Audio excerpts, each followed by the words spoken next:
ഇവിടെ ഇരിക്കുന്നതിന് എന്നാലും ഒരു 10% പേര് കഴിക്കുന്നില്ല.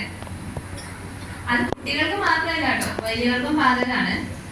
ഇതുപോലെ ഈ 10% എല്ലാ ക്ലാസ്സിലും ഉണ്ടാവും, എല്ലാ സ്കൂളിലും ഉണ്ടാവും. അപ്പൊ എത്രയായ പെർസെന്റേജ്? അതുകൊണ്ട് ക്രമം തെറ്റാതെയുള്ള നമ്മുടെ ആഹാര രീതി, സമയാസമയങ്ങളിൽ ഇടവേളയോട് കൂടിയ ആഹാര രീതി നമ്മുടെ ആരോഗ്യത്തിന് വളരെയധികം ഇമ്പോർട്ടന്റ് ആണ്. ഇനി വെറുതെ ആഹാരം കഴിച്ചാൽ മാത്രം മതിയോ? പോരാ. 3 നേരം ചോറ് കഴിച്ചാൽ മതിയോ? പോരാ. ബാലൻസ്ഡ് ഡയറ്റ് കഴിക്കണം. എ വെൽ ബാലൻസ്ഡ് ഡയറ്റ്, അതാണ് WHO റെക്കമെൻഡ് ചെയ്തിരിക്കുന്നത്. WHO മാത്രമല്ല, നമ്മുടെ കേരള സർക്കാരും എംഫസൈസ് ചെയ്യുന്നത് ബാലൻസ്ഡ് ഡയറ്റ് മാത്രമാണ്. ഈ ബാലൻസ്ഡ് ഡയറ്റ് പറഞ്ഞാൽ എന്തൊക്കെയാണ്? ഫ്രൂട്ട്സ്, വെജിറ്റബിൾസ്, മത്സ്യം, മാംസം, മുട്ട, പാല്, ഇതെല്ലാം നമ്മുടെ ഡെയിലി ഫുഡ് ഇൻടേക്കിന്റെ ഒരു പാർട്ടായിരിക്കണം. ഡെയിലി ഒരു മുട്ടയെങ്കിലും കഴിക്കുന്നത് നല്ലതാണെന്ന് ഇപ്പോ പരസ്യങ്ങളൊക്കെ കാണുന്നുണ്ട്. ഒരു ക്രിക്കറ്റിന്റെ ആഡില് എത്ര പേര് ശ്രദ്ധിച്ചിട്ടുണ്ടെന്ന് അറിയില്ല, എന്നാൽ അത് ശരിയായ ഒരു ടാഗ് ലൈൻ പോലെ അവര് ഇടുന്നതാണ്. ഡെയിലി ഒരു മുട്ട നമ്മുടെ ആരോഗ്യത്തിന് വളരെ നല്ലതാണ്. മുട്ട എന്ന് പറയുന്നത് ഒരു കംപ്ലീറ്റ് പ്രോട്ടീൻ ആണ്. ഒരു ദിവസം ഒരു മുട്ട കഴിച്ചു കഴിഞ്ഞാൽ പിന്നെ നിങ്ങൾ ആ ദിവസം പ്രോട്ടീൻ വേറൊന്നും കഴിക്കണമെന്നില്ല. ഇനി ബാലൻസ്ഡ് ഡയറ്റിനെ പറ്റി പറഞ്ഞു. ഇനി നമുക്ക് മടിയുള്ള വേറൊരു കാര്യത്തെ പറ്റി പറയാം. വെള്ളം. എത്ര പേര് കൊണ്ടുവരുന്ന വെള്ളം കാലിയാക്കുന്നത് വീട്ടിലോട്ട് പോകുന്നുണ്ട്? ഇപ്പൊ മഴക്കാലാണ്, സ്കൂളിലേക്ക് കൊണ്ടുപോകുന്ന വെള്ളക്കുപ്പികള് അതേപടി കുടിക്കാൻ തിരിച്ചു കൊണ്ടുവരുന്നത് എന്റെ ഒപ്പിയിൽ വരുന്ന മിക്ക അമ്മമാരുടെയും പരാതിയാണ്. വെള്ളം കുടിക്കുന്നില്ല, ഭക്ഷണം കഴിക്കുന്നില്ല, വെള്ളം കുടിക്കുന്നില്ല, ഭക്ഷണം കഴിക്കുന്നില്ല. കുട്ടികളേനായിട്ട് വരുന്ന എല്ലാ അമ്മമാരുടെയും ഒരു മെയിൻ പരാതിയാണത്. ഡെയിലി ഒരു 3 ലിറ്റർ വെള്ളമെങ്കിലും ഒരു ആവറേജ് ഇൻഡിവിജ്വൽ കുടിക്കണം എന്നാണ് പറയുന്നത്. കുട്ടികൾക്ക് ചെറിയൊരു ഇളവ് തരാം, ഒരു 2 ലിറ്റർ വെള്ളമെങ്കിലും കുടിക്കണം. നമ്മൾ കൊണ്ടുവരുന്ന കുപ്പി 2 ലിറ്ററിന്റെ കുപ്പിയാണോ? അല്ല. 1 ലിറ്ററിന്റെ കുപ്പിയാണോ? അല്ല. അപ്പൊ എത്ര വെള്ളം നിങ്ങൾ കുടിക്കുന്നുണ്ട്? സ്കൂളിലെ അത്രേ കുടിക്കുന്നുള്ളൂ. അപ്പൊ വീട്ടിൽ പോയി എത്ര വെള്ളം കുടിക്കും? ഇതിൽ ചായ, കാപ്പി, നാരങ്ങ വെള്ളം, ജ്യൂസൊന്നും ഉൾപ്പെടില്ല കേട്ടോ, വെറും വെള്ളം. നമ്മൾ ശ്രദ്ധിക്കുക.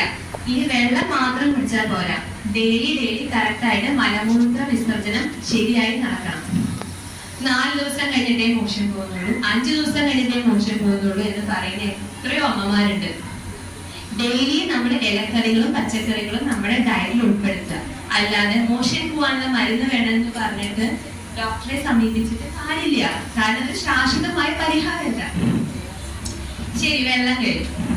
ഇനി നമ്മൾ ഡെയിലി പുറത്തോട്ട് പോകുമ്പോൾ നമ്മുടെ ചുറ്റും ഇങ്ങനെ വർണ്ണ കളറിലിരിക്കുന്ന കുറെ പാക്കറ്റുകൾ കാണും. കുറെ പച്ച, മഞ്ഞ, നീല കളറിലുള്ള വെള്ളങ്ങൾ കാണും.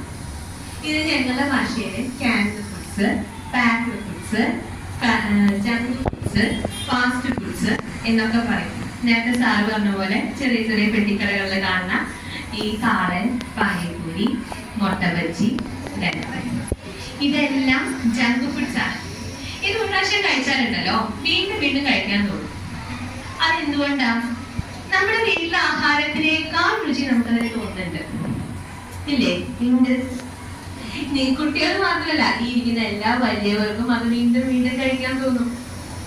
അതിൽ ആഡ് ചെയ്തിട്ടുള്ള ഷുഗർ, സോൾട്ട്, പ്രിസർവേറ്റീവ്സ്, ഇതെല്ലാം റെക്കമെൻഡഡിനേക്കാൾ അധികം അളവിലാണ് ചേർക്കുന്നത്.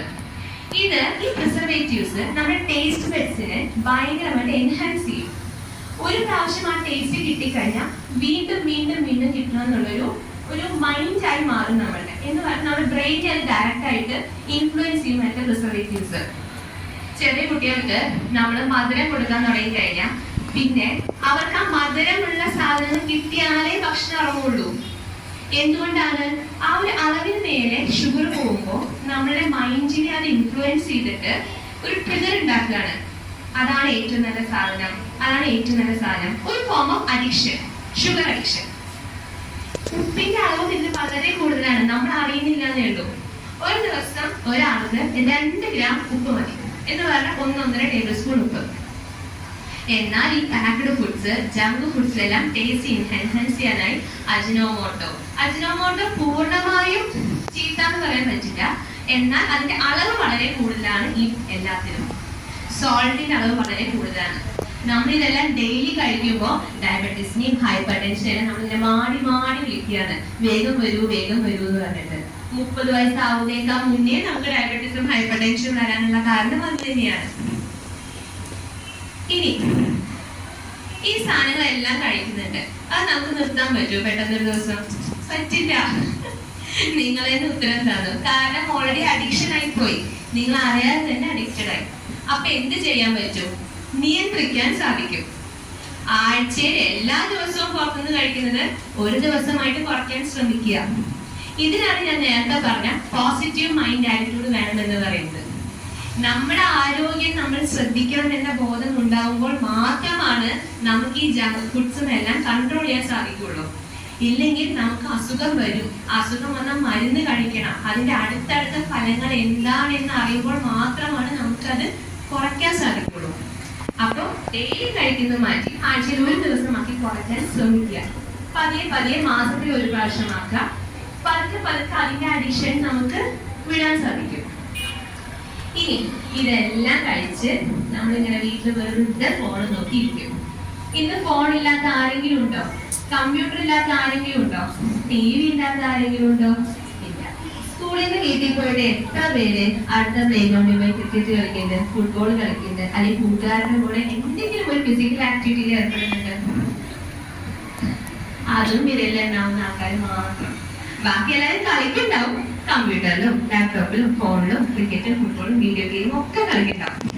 ആരും പുറത്തിറങ്ങി ഒരു ആക്ടിവിറ്റിയും കളിച്ചില്ല. ഡേ ടു ഡേ ലൈഫ് ആക്ടിവിറ്റീസിൽ നിങ്ങൾ മാറ്റം കൊണ്ടുവരികയാണെങ്കിൽ നിങ്ങളുടെ ഹെൽത്ത് ഒരു ടൈം സ്പാൻ എന്ന് ഞാൻ പറയുന്നില്ല, നിങ്ങളുടെ ഹെൽത്ത് നല്ല രീതിയിൽ നിങ്ങൾക്ക് മുന്നോട്ട് കൊണ്ടുപോകാൻ സാധിക്കും. പണം കൊടുത്ത് വാങ്ങാൻ പറ്റാത്ത ഒന്ന് തന്നെയാണ് ഹെൽത്ത്. നമ്മൾ വിചാരിക്കും കുറെ പൈസ ഉണ്ടെങ്കിൽ നമുക്ക് എന്തും ട്രീറ്റ്മെന്റ് നടത്താം, എന്തും വാങ്ങിക്കാന്ന്. ഒരിക്കലും ഹെൽത്ത് പൂർണ്ണമായിട്ട് നിങ്ങൾക്ക് എത്ര കാശുണ്ടെങ്കിലും തിരിച്ചു പിടിക്കാൻ സാധിക്കില്ല. എത്രയോ ഉദാഹരണങ്ങൾ നിങ്ങളുടെ മുന്നിൽ തന്നെയുണ്ട്. ഒന്ന് കണ്ണു തുറന്ന് നിങ്ങളുടെ സൊസൈറ്റിയിലോട്ട് ചുറ്റും നോക്കുക. ഓരോ അസുഖങ്ങൾ കൊണ്ട് ഡെയിലി ലൈഫ് മുന്നോട്ട് കൊണ്ടുപോകാൻ പറ്റാത്ത എത്രയോ ആളുകൾ നിങ്ങളുടെ ചുറ്റിലും കാണും. ഇതെല്ലാം മുന്നേ അവരവരുടെ ഹെൽത്ത് ശ്രദ്ധിച്ചിരുന്നെങ്കിൽ ഇല്ലാതിരിക്കുമായിരുന്നു, അല്ലെങ്കിൽ മുന്നേ ട്രീറ്റ്മെന്റ് എടുത്തിരുന്നെങ്കിൽ ഉണ്ടാവാതിരിക്കുമായിരുന്നു. ഏർലി ട്രീറ്റ്മെന്റ് എല്ലാതും നമ്മൾ കറക്റ്റായിട്ട് ചെയ്യണം. ഇപ്പോൾ ഞാൻ ഈ പറഞ്ഞതെല്ലാം ഞങ്ങളുടെ ഭാഷയിൽ ഒരു പ്രൈമോഡിയൽ പ്രിവെൻഷൻ ആണ്.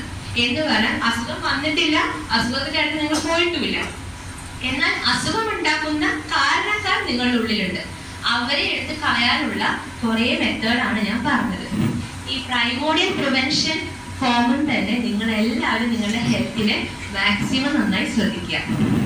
നമ്മളുടെ ഹെൽത്ത് എപ്പോഴും ഒരു വെൽത്ത് തന്നെയാണ് നമുക്ക്. ആ സംതിങ് ഇസ് ലോസ്റ്റ് ഇപ്പൊ എന്താന്ന് മനസ്സിലായില്ലേ? എങ്ങനെയാന്ന് മനസ്സിലായില്ലേ? ഇതൊന്ന് ശ്രദ്ധിച്ചാൽ മതി എന്ന് പറഞ്ഞുകൊണ്ട് എല്ലാവർക്കും നിങ്ങളുടെ ഹെൽത്ത് നന്നായി മുന്നോട്ട് കൊണ്ടുപോകാൻ സാധിക്കട്ടെ എന്ന് ആശംസിച്ചുകൊണ്ട്